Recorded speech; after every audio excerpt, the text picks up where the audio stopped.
To be a divested woman means simply that you're taking yourself or removing yourself from environments that may be filled with people or things that you no longer desire to be around. AKA black men and the black community, as they call it, Blackistan. Bitch talking like she's a white girl. Let's continue here. If not all of the women that I know that are divesting like myself, is because we're doing it for very solid reasons. A lot of us are doing it for ourselves and future generations. It's just not this type of realm thing. But then I've also met women that are just like, hey, I'm not really, my generation begins and ends with me. Like, I'm not having any kids. I'm doing this because this is what I like and this is what I want. So divesting, you want to remove yourself from people or situations that cause you harm or can do more than cause you harm. So removing yourself from the black community will prevent you from dying. Going into the arms of a non-black man, or more to the point specifically a white man, will mean that you're safer, which is absolutely untrue, because we've seen various stories of these swirling and divested women who have gone to white men who have murdered them, who have decapitated them, have torn them apart, used their bodies as a goddamn pincushion or a piñata. Okay?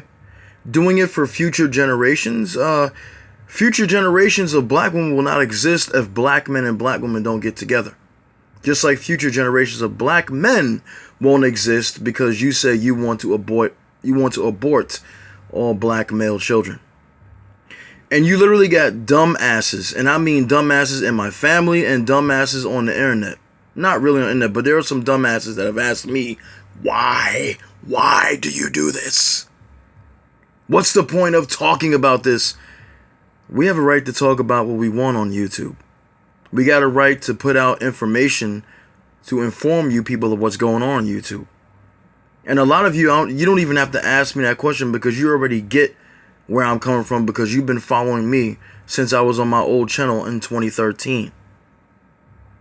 So a lot of you already know that I've always been against swirling. I've always been for the black community. And I talk about the dangers of the swirling. I talk about what endangers us as black people.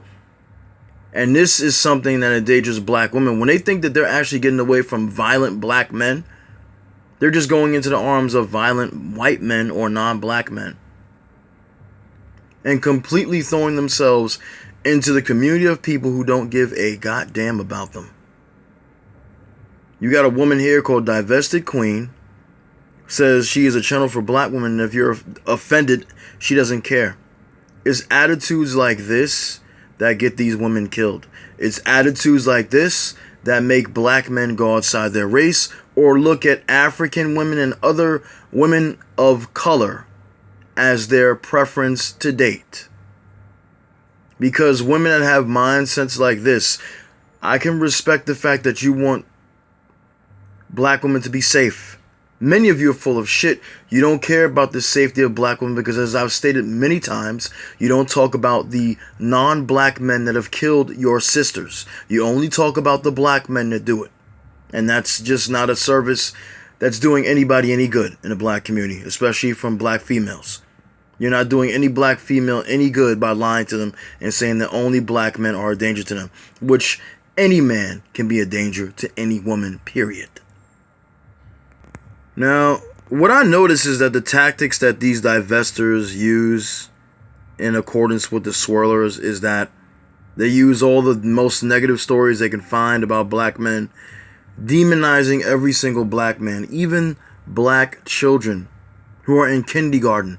They'll look at them as future dangers to black women throughout the world, throughout the diaspora. As you can see right here, what Miss Archduchess says.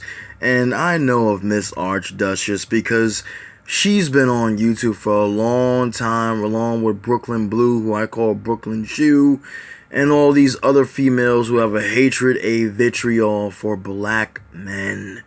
Okay?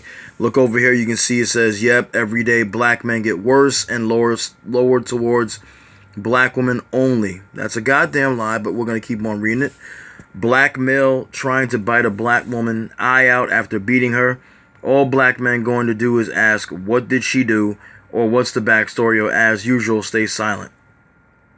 That's not even fucking true, because if something is happening, I'm not going to ask what the woman is doing. I'm going to ask who the fuck is going to stop that man if I don't stop him myself. So the lies, again, the only men who are asking shit like this are the men who have a deep-seated hatred for black women, just like the black women that have a deep-seated hatred for black men will act like this towards a black woman that has been assaulted by not just any black man, but any man, period.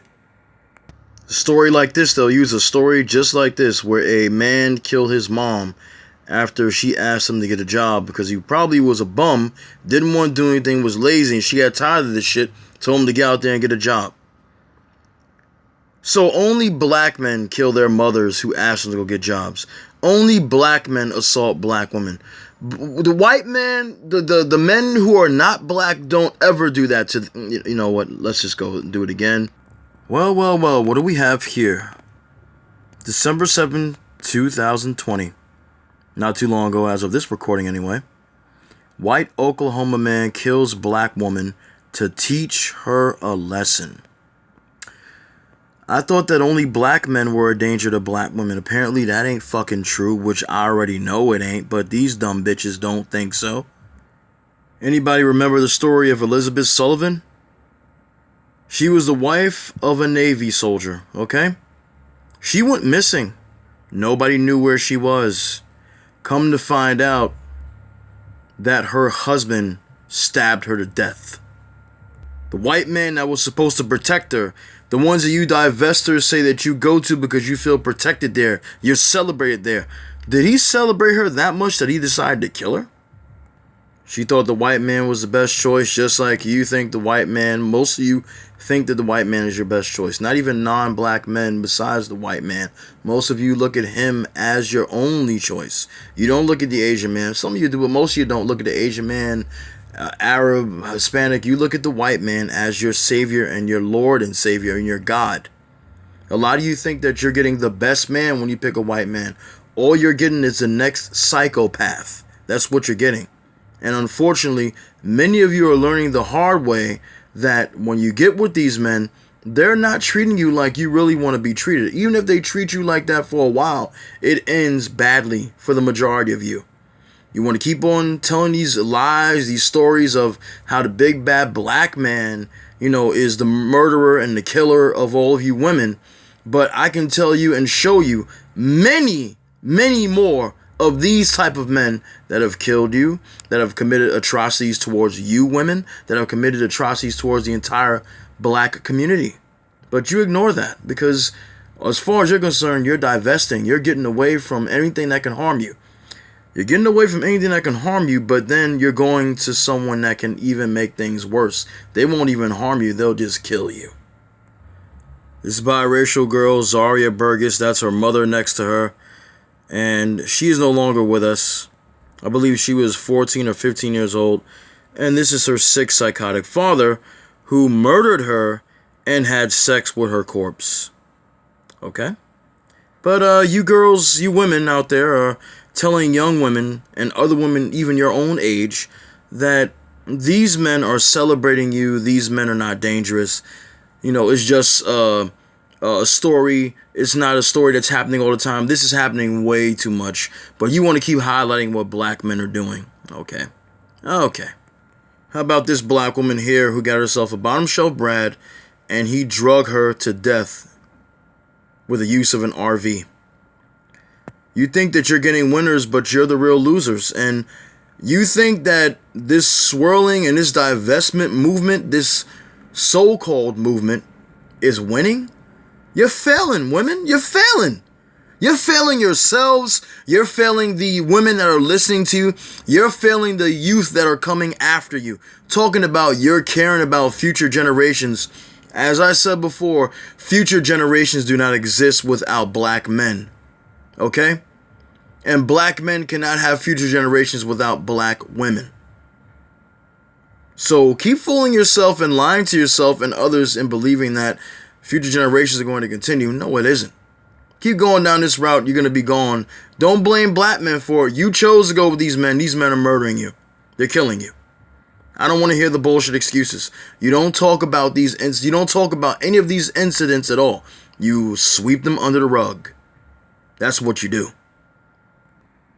Before I go, I want to highlight this particular website called Black Girl Tragic. Hashtag Black Girl Tragic. It highlights, unfortunately, the deaths of many black women who have been murdered, whether it be by black men or any other man, or even other females in the black community or outside the community. Black women that have been killed, period. It talks about it. It showcases the stories of those women. And as a black man, I don't ever like hearing about things like this, but I give a fuck about my women. I always have. So if you want to go over there and check out the website, you can see some of the victims over there. I know it's not a good thing, but to remember their names. Anyway, I'll talk to you next time. Take care of yourselves. Don't listen to these liars. I know some of you still are, but they're telling you a tale that's just not true. I'll talk to you soon.